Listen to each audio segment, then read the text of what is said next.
Salut tout le monde, j'espère que vous allez bien. Alors aujourd'hui, je le retourne, je dois faire un gâteau 2D sous forme de moto. Donc je ne sais pas si vous voyez déjà la forme. Donc j'ai fourré le gâteau et je l'ai couvert d'une première couche de crème au beurre pour couvrir les imperfections et lisser. Alors je vais juste vous montrer aujourd'hui comment rendre plus réaliste un gâteau. Voilà. Comment avoir vraiment l'impression que c'est vraiment une moto qui est couchée. Parce qu'il y a deux options. Soit on fait un gâteau 2D plat, façon dessin animé, ou alors on fait un gâteau 2D en relief, voilà, avec les dimensions, avec les reliefs sur le gâteau, je cherche mon vocabulaire. Voilà. Bon, vous avez compris, on va essayer de rendre le gâteau réaliste. Donc comme vous voyez là, je vais faire la démarcation des roues.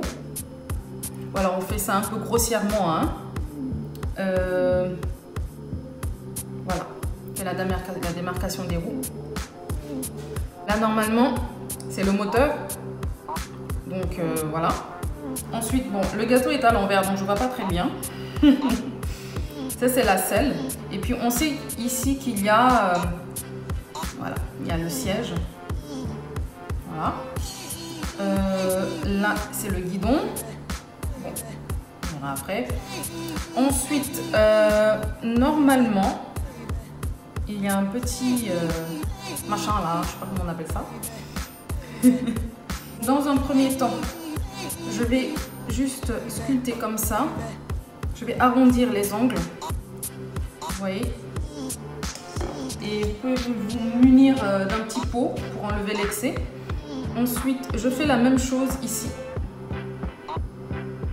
Voilà. Et j'enlève. Aïe, j'ai oublié de mettre des gants. Donc je vais couper, je vais mettre des gants parce qu'il va falloir que je touche le gâteau. Voilà. Alors, donc pareil, ici. Tac. Tac. Je ne sais pas si vous avez compris, il s'agit de donner une forme arrondie aux angles trop durs. Voilà, c'est à peu près la même méthode que le gâteau dinosaure. Hein. Voilà. Et le siège.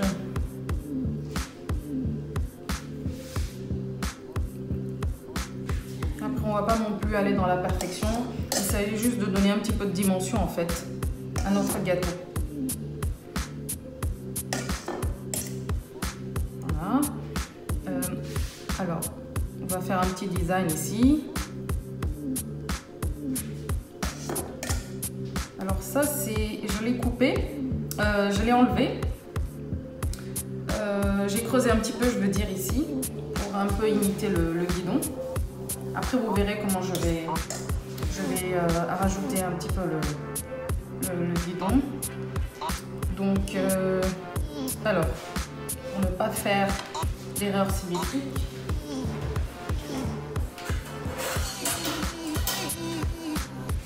on va prendre n'importe pièce et faire une démarcation.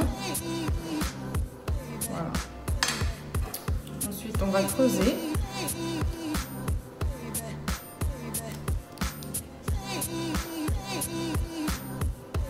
Après, j'ai pas de moto, j'ai regardé vite fait les images sur internet.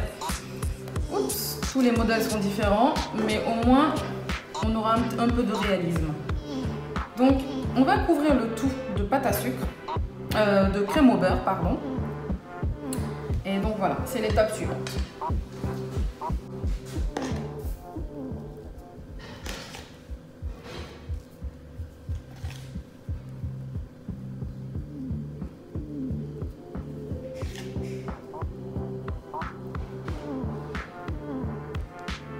Alors en mettant la crème au beurre, veillez surtout à ne pas trop couvrir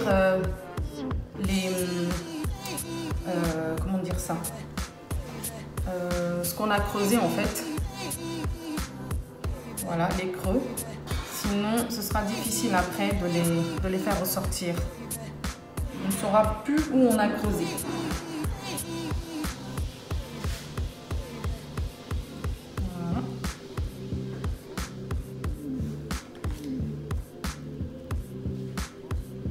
Vous voyez là, par exemple, je couvre tout. Il faudrait que je retienne que j'ai creusé ici.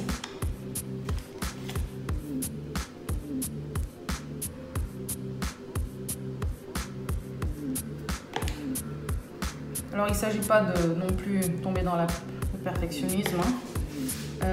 La finalité du réalisme se fera avec la pâte à sucre, donc vous verrez.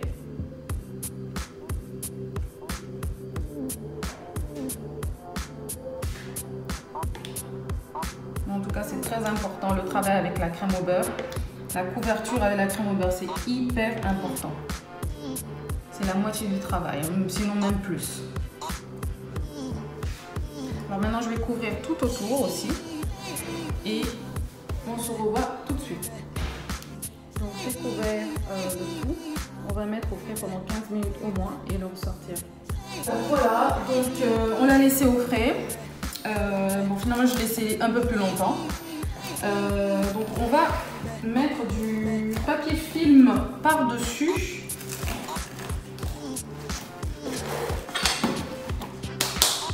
Alors,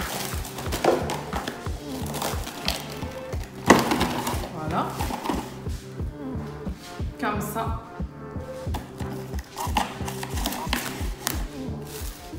Et on va juste vraiment le coller.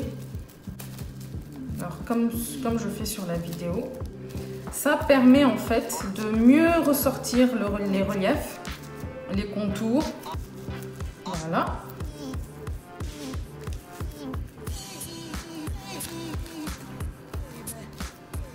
Voilà. Hop. Il y a des outils pour ça aussi, hein.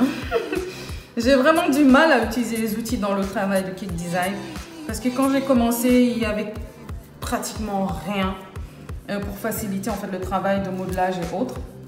Du coup, j'ai pris l'habitude de faire les choses manuellement. Donc voilà.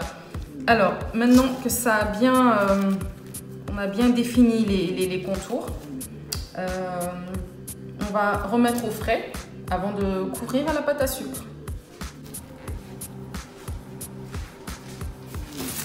Voilà, vous voyez comment ça s'enlève facilement. Il faut vraiment le laisser longtemps au frais, hein. Maintenant, on va nettoyer le tour, le dessus de la semelle. Voilà, là où c'est taché de beurre, on nettoie. Et ensuite, on va couvrir de pâte à sucre.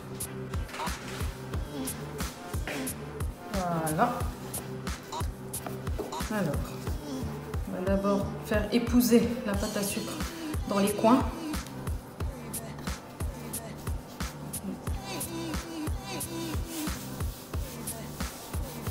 Voilà, il faut absolument mémoriser quand même les endroits où on a creusé.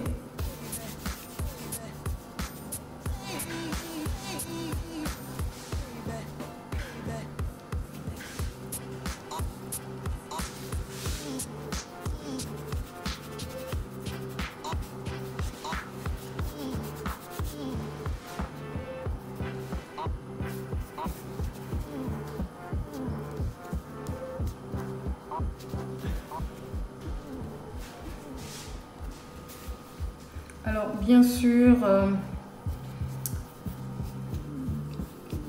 alors je sais pas si vous avez vu la recette de la pâte à sucre que j'ai postée l'autre fois. Alors vous pouvez la reproduire chez vous. Sinon il y a la pâte à sucre du commerce. Bon, elle n'est pas de très bonne qualité, mais c'est vrai qu'elle est beaucoup plus malléable, on va dire. Bon, sauf si vous tombez sur une pâte à sucre vraiment bas de gamme qui se déchire. Voilà, qui est vraiment pas pratique du tout. Donc essayez quand même la pâte à sucre maison que j'ai partagée avec vous sur la chaîne. Il suffit juste de faire la pâte à sucre juste avant de couvrir le gâteau et non pas de le faire la veille parce que ça durcit. À moins de pouvoir le ramollir au micro-ondes, encore faut-il savoir le faire pour ne pas qu'elle durcisse encore plus. Parce que passer la pâte à sucre au micro-ondes, si on ne le fait pas comme il faut, ben ça sèche totalement.